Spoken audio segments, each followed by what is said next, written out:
السلام علیکم، بسم اللہ الرحمن الرحیم، نحن صلی اللہ رسول الکریم۔ سورہ اعراف کے 9 مرکزی موضوعات میں سے ہمارا 8واں مرکزی موضوع تذکرہ حضرت موسیٰ علیہ السلام اور فرعون ہے۔ اس کے 4 حصے ہیں، چوتھے حصے کے 6 ضمنی موضوعات ہیں، جس میں سے پہلا ضمنی موضوع ہے بنی اسرائیل پر انعامات۔ تو یہ جو آیت نمبر 137 سے پہلے 2 پوائنٹس ہیں کہ دنیا بھر میں سب سے کمزور بنی اسرائیل کو سرزمین شام و فلسطین کا وارث بنا دیا۔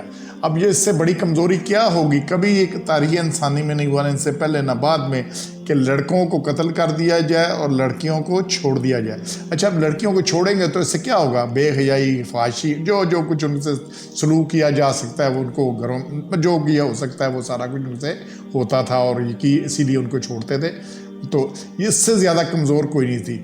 دنیا میں بڑے بڑے ظلم ہوئے، ہیروشیما ناگاساکی پر ایٹم بم گر گئے، نیپام بم گر گئے، قتل و غارت ہو گئی ہلاکو وہاں، اور اس میں گھوڑے جو ہے خون میں ڈوب گئے، سارا کچھ ہوا، لیکن سب کا قتل عام ہوا۔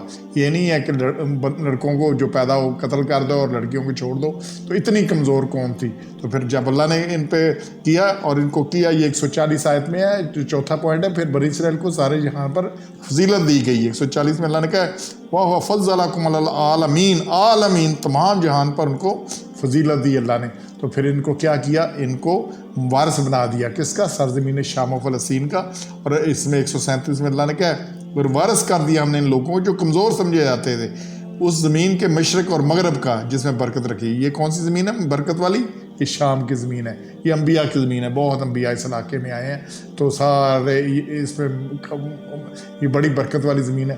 تو پھر اسی 137 میں یہ کیوں؟ صبر، بوجہ صبر، اللہ تعالیٰ نے ان سے وعدہ پورا کیا۔ اسی آیت میں اللہ نے کہا ہم نے وعدہ پورا کیا بنی اسرائیل پر بسبب ان کے صبر کرنے کے، اور یہ ساری اس میں آ رہی کہ صبر کرنے کے۔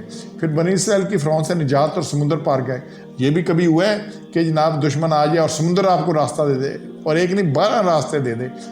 پیچھے فرعون آ گیا، آگے سمندر تھا، اب قوم پریشان، موسیٰ کہاں لا کے مروا دیا ہے کہ آگے جاتے ہیں ڈوبتے ہیں، پیچھے جاتے ہیں فرعون ہے، نہ جائے رفتہ نہ پائے ماندن، نہ آگے جا سکتے ہیں نہ پیچھے مڑ سکتے ہیں نہ کھڑے ہو سکتے ہیں کوئی یہاں پر۔ تو اللہ نے وہاں راستہ دیا، ایک عصا مارنے سے سمندر میں 12 راستے بن گئے، اور 12 خشک راستے بن گئے۔ یہ نہیں کہ پانی میں کیچڑ میں لت پت ہے، سارا کچھ ہے خشک راستوں سے، اور اتنے کھلے تھے جس میں سے پوری بنی اسرائیل گزر گئی۔ اور جیسے ہی گزری تو فرعون کو اب عقل ماری جاتی ہے انسان کی۔ اب دیکھو یہ ایسے تو نہیں ہوتا۔ اچھا، اللہ کی سنت ہے، اللہ کیا کرتا ہے؟ فزکس بدل دیتا ہے۔ اللہ حالات کو اس طرح نہیں کہتا یہ کسی کی مدد آئے گی کس طرح ہوگا، اللہ کیا کرتا ہے؟ حالات کو بدل دیتا ہے۔ یہ آگ نہ جلائے، یہ کبھی ہوا نہیں، لیکن اللہ نے آگ کی طبیعت بدل دی حضرت ابراہیم کے لیے۔ اللہ نے سمندر کی طبیعت بدل دی، سمندر کی فزکس بدل دی۔ کبھی ہوا ہے آگے اس سے پہلے یہ بعد میں؟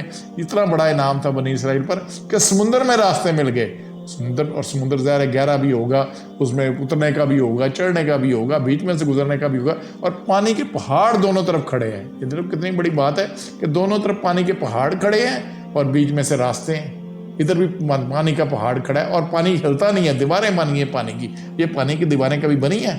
پانی کی فطرت ہے، اپنا لیول برقرار رکھتا ہے، اپنا لیول برقرار رکھتا ہے۔ ٹینکی 5 میل دور ہوتی ہے، جہاں پہ پانی کا کنیکشن ہوتا ہے وہاں تک لیول برقرار رکھتا ہے، لیکن اسی سمندر میں پانی کے دیواریں کھڑی ہوں گی، اور ایک نہیں، اگر 12 راستے جب بات کر رہے ہیں تو 24 دیواریں کھڑی ہوگی اور 12 راستے مل گئے۔ تو یہ ساری بات کیا ہے؟ اللہ نے اتنا بڑا ان پر انعام کیا۔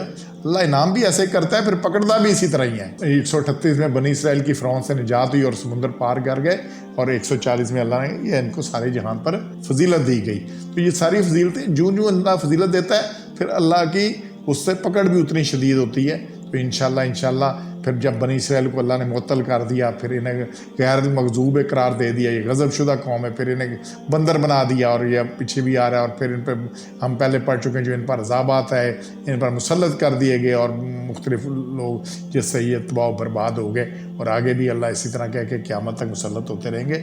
تو انشاءاللہ یہ انعامات ایک وقت ہوتا ہے، لیکن جب کوئی اپنے آپ کو اس انعامات کا حقدار نہ ثابت کرے، اس کے مطابق نہ ہو، تو پھر اللہ کا غضب بھی بڑا شدید ہے۔ تو انشاءاللہ ہم نے اس سے بچنا ہے۔ سبحان ربک رب العزت عما یصفون، وسلام علی الحمد للہ رب العالمین۔